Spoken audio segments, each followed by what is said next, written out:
மாண்புமிகு பேரவைத் தலைவர்களே, சென்னையிலிருந்து திருச்சி செல்லுகின்ற இந்திய தேசிய நெடுஞ்சாலை ஆணையம் போக்குவரத்து நெரிசல் அதிகமுள்ள அந்த சாலை, காலையிலையும் மாலையிலையும் அதிக போக்குவரத்து நெரிசலை தவிர்ப்பதற்காக அனைத்து இந்திய அண்ணா திராவிட முன்னேற்ற கழகம் ஆட்சி கண்ட பொழுது தாம்பரத்திலிருந்து செங்கல்பட்டு வரை உயர்மட்ட பாலம் கட்டுவதற்காக விரிவான திட்ட அறிக்கை தயாரிக்கப்பட்டு மத்திய அரசுக்கு அனுப்பப்பட்டு மத்திய அரசும் அந்த திட்டத்தை நிறைவேற்றுவதற்கு தயாராக இருந்தது. ஆட்சி மாற்றம் ஏற்பட்ட பிறகு அது அப்படியே கிடப்பில் போடப்பட்டார்கள்.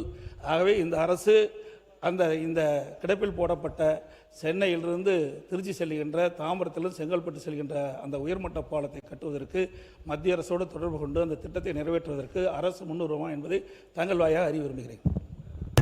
பொதுப்பணித்துறை அமைச்சர் பேரவைத் தலைவர் அவர்களே, மாண்புமிகு முன்னாள் முதலமைச்சர் கூறியது உண்மை.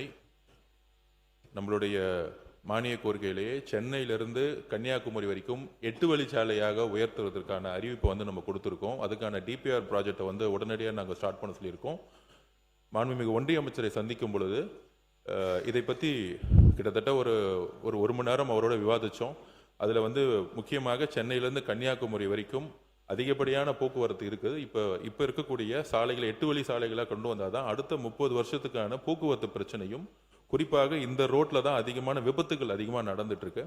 அதுக்கப்புறம் சென்னையை நோக்கி வரும்பொழுது நம்ம திருச்சியிலேருந்து செங்கல்பட்டு வரைக்கும் ஒரு 4 மணி நேரத்தில் வந்துட முடியும். ஆனால் செங்கல்பட்டுலேருந்து நம்ம ஏர்போர்ட் வரதுக்கு பார்த்தீங்கன்னா கிட்டத்தட்ட 3 மணி நேரம் ஆகுது. ஸோ இது முன்னாள் முதலமைச்சர் சொன்னதை ஆல்ரெடி அரசினுடைய கவனத்தில் இருக்கு. இது இங்கே மட்டும் இல்லை, திருவள்ளூர்லேருந்து பெங்களூர்லேருந்து திருவள்ளூர் வரைக்கும் வந்தாலும் நான் திருவள்ளூர்லேருந்து திருப்பியும் பூந்தமல்லி ரோட கிராஸ் பண்ணுறதுக்கு திருப்பியும் அங்கே ஒரு 3 மணி நேரம் ஆகுது.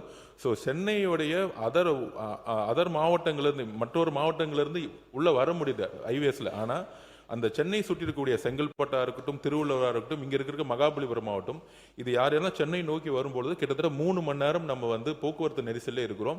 இந்த சென்னை சுற்றியில் இருக்கக்கூடிய ரோட்ஸை இப்போ டிபிஆர் ப்ராஜெக்டில் கொண்டு மாண்புமிகு முதலமைச்சருடைய அவர் சொன்ன அந்த ப்ராஜெக்டும் கவனத்தில் கொண்டு அடுத்த மீட்டிங் நெக்ஸ்ட் மந்த் ஒன்றிய அமைச்சரோடு இருக்குது. அதில் அவர் சொன்ன ப்ராஜெக்டை உடனடியாக அமல்படுத்துறதுக்கான எல்லா பணிகளும் நடக்கும். நன்றி.